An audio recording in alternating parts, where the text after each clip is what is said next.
este video puede llegar a ser una especie de una mezcla de hashtag Datazo del canal de Pablo Molinari con relatos del lado oscuro de Canta la Piedra, mezclado todo con análisis literario. Vamos a ver qué sale de todo esto. No sé qué les pasó a ustedes si ya conocían este cuento Éxtasis de Catherine Mansfield, si lo leyeron, lo escucharon por primera vez, no sé qué les quedó, qué impresión les dejó. Un cuento que a mí todavía me pone la piel de gallina. Hacía rato que te quería tratar algún tema, algún cuento relacionado con Catherine Mansfield. Se trata de una de esas escritoras, como escritores también existen, que a mí me gustan mucho, pero que su tratamiento de temas se me hace un tanto inasible, porque cuesta llegar al fondo del tema, de lo que están tratando. A este cuento Éxtasis yo lo extraje del libro Cuentos Inolvidables según Julio Cortázar. Es una recopilación de cuentos de autores varios seleccionados por Julio Cortázar, a los que él después, hacia el final del volumen, les hace como una especie de reseña, de crítica, de lectura. Y vamos, que también es interesante lo que dice Cortázar, por lo menos te permite articular un punto de inicio de un posible análisis. El cuento Éxtasis fue escrito en 1918, sin embargo a mí me parece de una actualidad tremenda. Fue traducido por Juana Teresa Guerra de la Torre. Me parece importante destacar porque vamos que es un texto de bastante difícil lectura. Incluso yo preferí dejarles en el video de lectura de este cuento en la caja de descripción. Incluso les advierto al comienzo del video que les dejo el link al texto para que vayan siguiendo la lectura a medida que van escuchando con la vista en relación directa con el texto, porque me parece que es un cuento escrito para ser leído en voz baja, con la vista, a solas. Es un cuento difícil en algún lugar de ser escuchado, de ser leído por otra persona y captar en profundidad todo lo que se está diciendo, todas las sutilezas que presenta. Hay marcas visuales, una relevancia mínimamente de los encomillados, como no, quizás no cobre tanta importancia en otro tipo de texto. El saber en determinado momento qué personaje está diciendo qué cosa, porque hay un momento donde se embarulla el texto. Se embarulla porque la protagonista está embarullada y la voz narradora, vamos que bastante también. La voz narradora parece bastante contagiada del estado de ánimo de la protagonista. Por momentos incluso, por eso decía, destacaba el rol de la traductora, porque parecería que estuviera mal traducido el texto, hasta que empezamos a ver que en la construcción del discurso se presentan, no diría roturas, pero sí como fragmentaciones, que pueden llegar incluso en algún momento hasta parecer que está mal armada la sintaxis, pero también hay marcas de que la traducción ha sido bien realizada, porque todo confluye, todo va hacia una especie de, y aquí resulta un tanto indefinible si se trata de ambigüedad, si se trata de confusión, más que de ambigüedad, porque vamos que también en una segunda, tercera relectura uno empieza a sacar, les invito a que lo hagan, conjeturas, al menos posibilidades de qué es lo que realmente está ocurriendo entre la protagonista Berta Young, su marido Harry y sus convidados a esta cena un tanto estrambótica. Según Cortázar, el elemento significativo de este cuento parece residir principalmente en su tema. El tema es cuál es el tema de este cuento, ¿verdad? Un tema que parece poseer una misteriosa propiedad de irradiar algo más allá de sí mismo. Es cierto, se nos presenta el tema, lo estamos contemplando, pero parece traslucir algo más de lo que no se dice, ¿no es cierto? Hasta que encontramos que sí se dice. Lo que pasa es que está como solapado. Lo que pasa es que parecería ser que hay también parrafadas de cosas dichas de manera innecesaria en algún sentido, o tontas, o vacuas, vacías a primera vista de importancia, de trascendencia. Dice Cortázar que esta misteriosa propiedad de irradiar algo más allá de sí mismo, el tema, llega al punto de que un vulgar episodio doméstico se convierta en el resumen implacable de una cierta condición humana o en el símbolo quemante de un orden social o histórico. Bueno, ¿de qué está hablando del tema? ¿De qué trata el tema de este relato sino de la frivolidad del modernismo burgués, ¿no es cierto?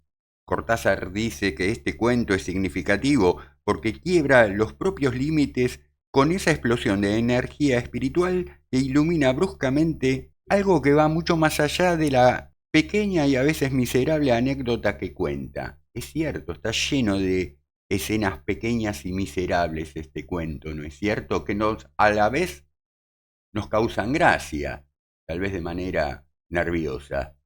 Encuentra, claro, por supuesto, Cortázar la inferencia que hay en el cuento de Mansfield, toda la literatura de Chekhov. Sí, por supuesto, en este cuento de Mansfield y en todos los demás, es evidente que Catherine Mansfield fue muy influenciada por la literatura de Anton Chekhov, cosa que ella lo reconoce, ¿no es cierto? A mitad del cuento, en determinado momento, dice que la escena de la cena parece salida de una obra de teatro de Anton Chekhov. Chekhov, dramaturgo, pero también cuentista y novelista. También un escritor que a mí me apasiona, pero que a su vez se me hace inasible por los mismos motivos. No sé si ustedes habrán leído algo de él, tal vez conozcan creo que el cuento más emblemático de Chekhov, porque aparece en muchas selecciones de autores varios, en recopilaciones, es La Dama del Perrito, que si lo leen, si ya lo conocen, advertirán que hay en lo atmosférico del tratamiento del tema algo bastante parecido en ese cuento en relación con este de Catherine Mansfield. Siempre, dice Cortázar en los cuentos de Chekhov, hay algo allí que es tristemente cotidiano, mediocre, muchas veces conformista o inútilmente rebelde. Todas estas composiciones, todos estos componentes están en el interior del cuento Éxtasis de Catherine Mansfield. A su vez, tanto en Chekhov como en el cuento de Mansfield, hay una centralidad temática que se ve determinada, dice Cortázar, en cierta medida por algo que está fuera del tema en sí, por algo que está antes y después del tema. Es verdad, el cuento comienza en determinado momento de la vida de Berta Young y uno puede preguntarse, pero ¿qué pasó el día antes, no es cierto? ¿Y qué va a ocurrir el día después, finalizado el relato? La pregunta del millón sería, ¿qué le pasa a Berta Young? ¿De qué se trata ese estado de éxtasis que ella supone vive, o que por lo menos la voz narradora así nos lo dice, casi parecería ser que contagiada o compartiendo las suposiciones de la misma Berta Young? Un éxtasis que cuando se nos describe parece más euforia, un estado de euforia, ¿no es cierto? Que parece querer solapar horrores irracionales como pueden sugerir la imagen de los gatos que atraviesan el jardín, que a Berta le horripila ver gatos, casi como la araña que después se menciona que parecería haber visto Eddie Warren. La araña, dicho sea de paso, que se menciona una sola vez, no sabemos a qué araña se está refiriendo, como dando por sentado que para cualquiera una araña va a ser el símbolo del horror, como para ella los gatos de pronto. Hay mucho de simbólico también en este cuento. Ciertos elementos empiezan a cobrar entidad de símbolo. Los gatos, la oscuridad, la tiniebla que menciona en un par de oportunidades, la tiniebla que reina al interior del comedor, bajo techo, que la primera vez que uno lo lee, esa aparición de la palabra tiniebla en el comedor, uno puede decir, pero esto es un error de traducción. Cuando aparece por segunda vez, notamos que no es un error de traducción, que la voz narradora naturaliza que podría haber tiniebla en un espacio cerrado que además está siendo preparado para una reunión social y no parecería ser que si esta tiniebla realmente se metió, se ganó al interior de la casa, eso fuera un problema para la reunión, ¿verdad? Luego no parece que ninguno de los invitados atienda a que allí hay nieblas, tinieblas que yo ahora asocio a esa manera de decir la palabra que tuvo Eliot en sus 4 cuartetos. Y tal vez algún vínculo haya con Eliot en otra relación de cosas, como podremos ver más adelante. ¿Qué le pasa a Berta Young? En determinado momento ella dice, me estoy poniendo como histérica, y durante todo el cuento suena a ser bastante histérica. Insisto con que es un cuento plagado, pletórico de sutilezas, que uno podría analizar línea a línea, frase a frase, para empezar a ver hacia dónde nos conduce. ¿Y hacia dónde nos conduce el texto, el relato? Bueno, el nudo gordiano de la trama está en esta relación entre Berta Young, su marido Harry, y la misteriosa Pearl Fulton. Hacia el final, bueno, se vuelve patético. Evidentemente una historia tiene Harry con Pearl Fulton, ¿no es cierto?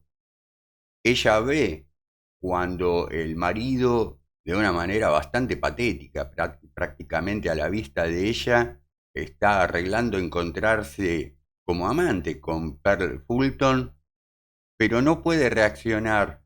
Está muy bien descrita la escena, no reacciona Berta cuando aparece Eddie Warren y le habla acerca de un poema estúpido que se inicia con un verso que dice, ¿por qué tienen que hacer sopa de tomates? Que después remite como influencia, como marca, en una obra de Ricardo Monti, pero lo que ocurre es que con este tema se disparan asociaciones hacia todos lados. Dejemos el tema de las asociaciones a dispararse para más tarde, en todo caso. Berta Young llega a ver que su marido se está transando a la amiga. No sabemos por qué no reacciona, porque no se da cuenta de lo que está pasando, porque en algún lugar se está negando a entender lo que está ocurriendo, porque Eddie Warren la está distrayendo con una charla estúpida, o porque antes ella dijo que tenía algo muy importante que decirle a Harry respecto de algo que ella con Pearl Fulton habría compartido. Entonces nos queda, ahí se abre otra posibilidad. Esta es una historia que habla de una infidelidad, de una deslealtad o de una relación triangular. Hablemos un poquito ahora de las influencias. Bueno, ya hemos dicho que Catherine Mansfield no solamente se ve en este cuento, en prácticamente toda su obra, está ella muy influenciada por la literatura, por la obra de Anton Chekhov.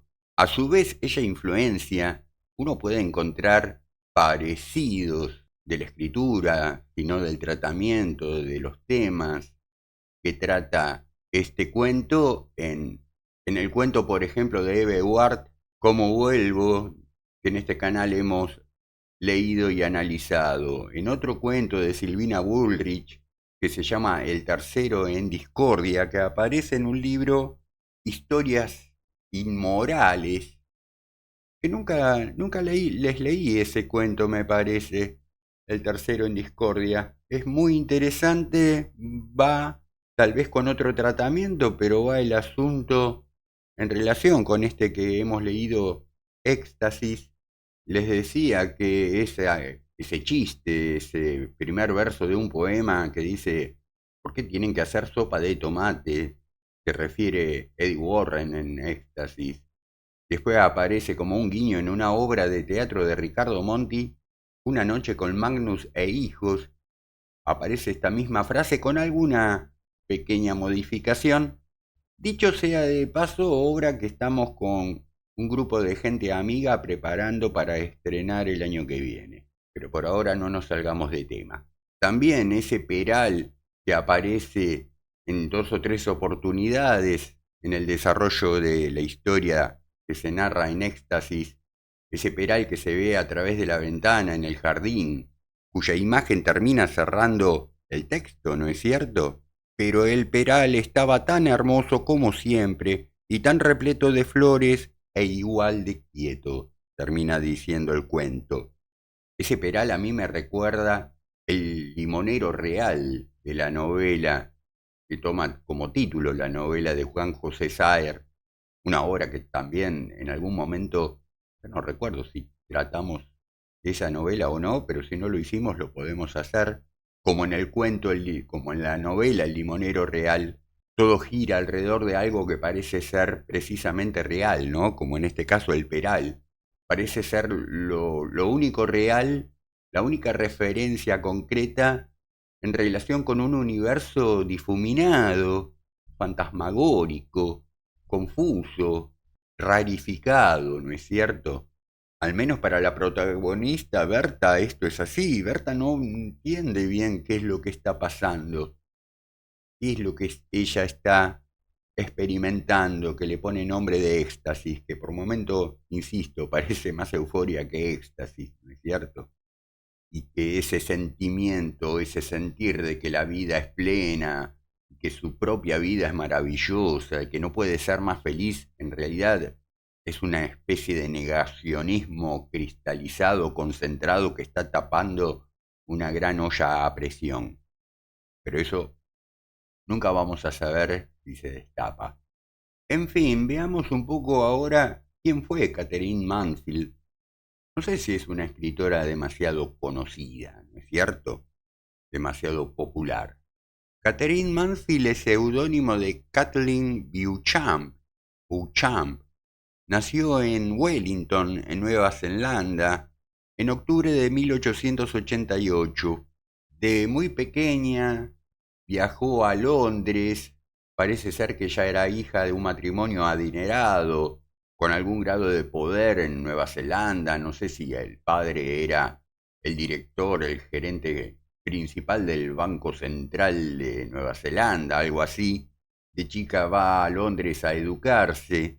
A su regreso, más o menos adolescente, tiene una relación conflictiva con su familia. Tal vez ella fuera un tanto rebelde.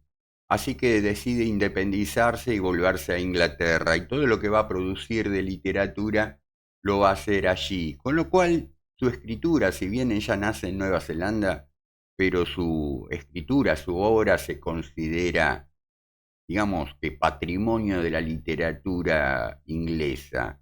Algo parecido ocurre con Eliot, ¿no es cierto? Que habiendo nacido en Estados Unidos, bueno, todavía con Eliot está en litigio si su obra pertenece a la literatura norteamericana, a la literatura inglesa, o si la comparten. Vamos, que tuvo también Catherine Mansfield una vida un tanto sufrida. Se casó en un par de oportunidades. Su primer matrimonio parece ser que duró bastante poco. En segundas nupcias se casa con John Middleton Murray, algo así, un inglés que fue crítico literario, periodista, redactó, escribió ensayos acerca de Dostoyevsky, de Keats, de Shakespeare, de Lawrence, Blake y Jonathan Swift. Catherine Mansfield escribió, en vida publicó 3 libros de cuentos. Hay 2 más publicados de manera póstuma, que habría sido su marido, que la sobrevivió, el encargado de publicarla. También escribió poesía, también está publicado su diario personal y un volumen de cartas. En fin, ella falleció muy joven, a los 34 años, en enero de 1923, enferma de tuberculosis. Fallece en Francia. Y aquí hay una nota de color. Ella fallece en un pueblito llamado Avon, que queda a muy corta distancia de una ciudad un poco más importante, Fontainebleau, a pocos kilómetros de París. Ella había tomado contacto de manera más o menos directa con el círculo de Gurdjieff. Georges Gurdjieff, de quien hemos dado cuenta por sus libros en este canal, bajo la colección de literatura esotérica, fue un mistagogo. Se lo considera, junto con Fulcanelli, uno de los últimos alquimistas. Realmente fueron Fulcanelli y Gurdjieff los últimos alquimistas importantes, respetables, a inicios del siglo XX. Bueno, ella entra en contacto con Gurdjieff y con su círculo de gente, y ya hacia el final de su vida también Gurdjieff tenía establecido su Instituto para el Desarrollo Armónico del Hombre, ahí en el pueblito este de Avon, cerca de Fontainebleau. De eso tratamos en el video dedicado a Gurdjieff, y ella Catherine Mansfield, sabiéndose ya muy enferma, casi sin esperanzas, le pide al marido que la lleve a vivir al Instituto de Desarrollo del Hombre en Avon, en Fontainebleau, junto con Gurdjieff.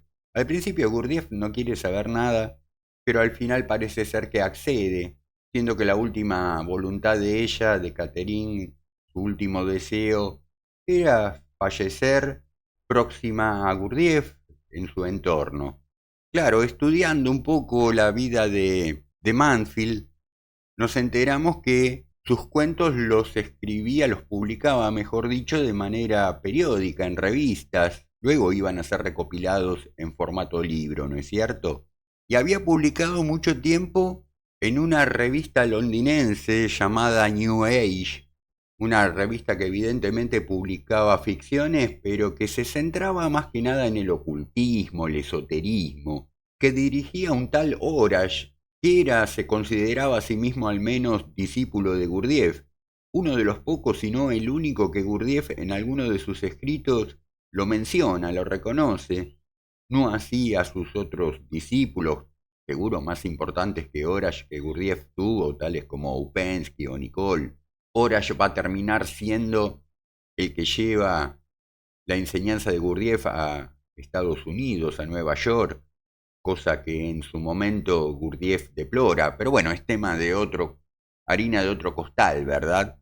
La cuestión es que Catherine Mansfield tenía contacto con esta revista y con su director, Orage, y con la esposa de Orage, con Beatrice Hastings, que era seudónimo de Emily Alice Haig, una escritora inglesa, poeta y crítica literaria también, que también había publicado en la revista The New Age bajo una variedad de seudónimos, dice la nota. Vivió con el editor A.R. Orage un tiempo, antes del estallido de la Primera Guerra Mundial. Bueno, la cuestión es que parece ser que Catherine Mansfield y Beatrice Hastings tenían sus escarceos amorosos, por decirlo de manera elegante. Con lo cual queda marcado que en la vida de Catherine Mansfield había una dimensión bisexual, ¿no? Por un lado tenía a su marido, por otro lado no fue solamente esta Beatrice Hastings una de sus amantes, también una tal Ida Baker, con lo cual podemos decir que Catherine Mansfield, por lo menos en algún momento de su vida, fue bisexual. Marca que entonces me parece relevante, ya no tan conjetural e hipotética como la que señalamos al interior del cuento Éxtasis, que finalmente puede ser que sí, que Berta Young, no se escandalizara tanto de presenciar que su marido estaba flirteando con su amiga Pearl Fulton, cuando ella venía movida un rato antes de contarle a su marido lo que había ella podido compartir con su amiga. Y ahí me parece que cierra un poco más la idea de que el cuento está tratando de una relación triangular, como también lo trata su propio tema el cuento de Silvina Bullrich, El tercero en discordia, o como vuelvo en Eve Ward. Si bien en esos cuentos me parece que el tema de la homosexualidad en sí misma no aparece. En fin, como última nota de color, pastillita, decir que se menciona en la presentación, en el libro de Cortázar de este cuento, una llamadita a pie de página que dice que el personaje de Eddie Warren, está inspirado en la figura del escritor también Aldous Huxley. Pobre Aldous Huxley y la caracterización que se hace en la figura de Eddie Warren, ¿no es cierto? Pero bueno, también Huxley, por lo menos en algún momento, había tenido interés en el círculo de Gurdjieff, junto con otros tantos escritores, poetas, el mismo Eliot, a quien también hemos mencionado en este video. En fin, mis queridas, queridos, espero que este análisis por lo menos les haya divertido. Cuenten si ya conocían este cuento, si lo descubren ahora por primera vez, qué les pareció, si les gustó, qué impresiones les provocó. Como siempre les pido, compártanlo, a sus amistades, a sus vecinos, a sus amantes. No dejen de suscribirse si llegan por primera vez a este canal, toquen la campanita para que se les advierta cuando se sube un nuevo video. Por ahora me voy despidiendo hasta el próximo, esperando como siempre que estén pasando hermosos momentos y teniendo muy gratas lecturas. Hasta pronto.